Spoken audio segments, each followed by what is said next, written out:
kurban. Kemateri yang pertama yaitu pengertian kurban.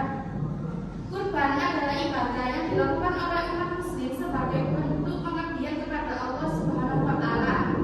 Ibadah kurban melibatkan penyembelihan hewan tertentu dengan niat yang lurus dan mengikuti tata cara yang ditetapkan dalam agama Islam. Lanjut ke materi yang kedua yaitu hukum kurban. Hukum kurban dalam agama Islam adalah sunnah muakkad, yaitu sunnah yang sangat dianjurkan bagi orang yang mampu secara finansial.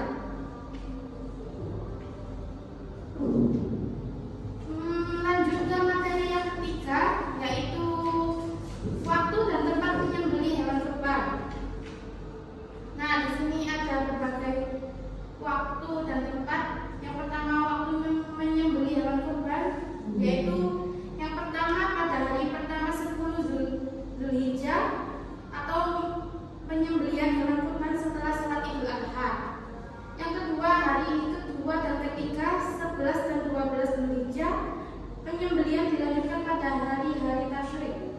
Ketiga hari keempat 13 Zulhijjah. Penyembelihan masih diperbolehkan, tetapi lebih baik dilakukan sebelum hari ini berakhir, maksudnya sebelum hari Zulhijjah itu berakhir. Tempat menyembelih hewan kurban. Penyembelihan hewan kurban harus dilakukan di tempat yang halal dan sesuai dengan syariat Islam. Berikut adalah beberapa hal terkait tempat menyembelih. Yang pertama, tempat yang sesuai dengan syariat, yaitu penyembelihan sebaiknya dilakukan di tempat yang bersih dan layak, baik itu di rumah, di tempat pemotongan hewan yang telah disetujui oleh otoritas yang berwenang, atau di tempat pemotongan yang sudah sesuai dengan standar kesehatan dan keamanan pangan. Yang kedua, di tempat yang dekat dengan tempat tinggal. Maksudnya itu jika memungkinkan, lebih baik melakukan penyembelihan di tempat yang dekat dengan tempat tinggal agar daging kurban bisa lebih mudah didistribusikan kepada orang yang membutuhkan, seperti fakir miskin dan tetangga. Yang ketiga, di tempat penyembelihan yang resmi.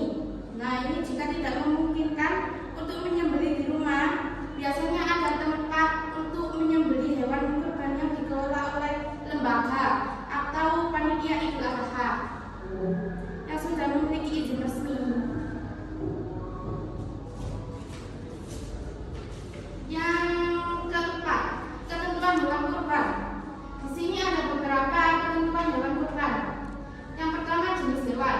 Hewan yang diperbolehkan untuk dijadikan kurban adalah kambing, domba, sapi, kerbau, unta. Kambing domba ini minimal usia 1 tahun. Kalau sapi atau